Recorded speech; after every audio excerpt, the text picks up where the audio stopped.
Firstly, the call to challenge by Professor Kambu last year, for me, it really resonated because I remember in 2015, I had put it in my mind that I would like to understand the dynamics around aviation, but in the business element.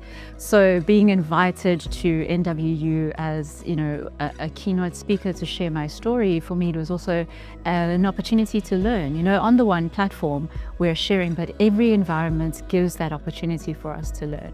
So pursuing the MBA, for me, it was really an alignment of positioning as well as opportunity. So for them coming together, I was like, yes, this is now, because sometimes the dream is something that you put aside, but suddenly the path starts to unveil itself in front of you, and it's just the bravery and the courage to say, in my discomfort, as I am going for it. So yes, I had definitely put it there, but the reality came, and in a way that was unexpected, but it was really the gift of it as well. I think the most important element, like for instance, when Dr. Fraser Muleketi opened, and one line that she said was that as leaders, we have to engage in purpose-driven business. And for me, that resonated because anything that I do, I want it to be fulfilled by a higher purpose. And starting with the coaching is an opportunity for us to do the introspection so that we can identify what is our purpose, but also how do we express the talents, the gifts, and the elements, also the vices and blind spots, in order to lead in that purpose-driven business. So having started, there's a lot of engagement, a lot of connection, a lot of learning from each other, but also there's that element of, instead of dominating a space, holding space for each other, learning how to allow others to come out of their shells, and also how to maybe also come out of our shells, of my shell as well. So it has been really engaging, has been invigorating. I've been very inspired by the various speakers that have come through. The lecture sessions have been really jam-packed.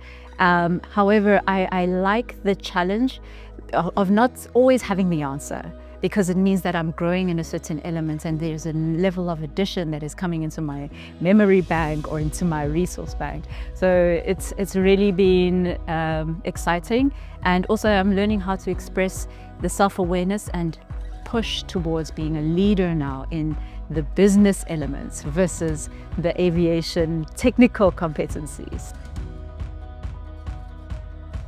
One thing that Mum Charlotte said during a fireside chat, and that was that if you are in a technical field, you have to stay in your excellence. And what that means is that you have a talent or a skill that is expressed in your field. And one thing that is called from us as leaders or specialists is that we want to become force multipliers.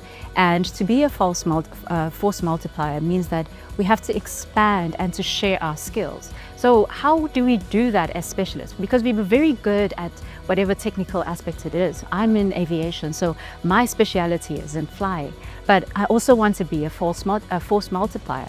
So in order to leverage that skill, it would be helpful to get a business qualification, because now, instead of positioning myself as a specialist, I can now move to becoming a leader.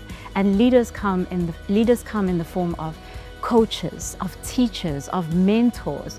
And sometimes it is in a managerial space. You are looking after people.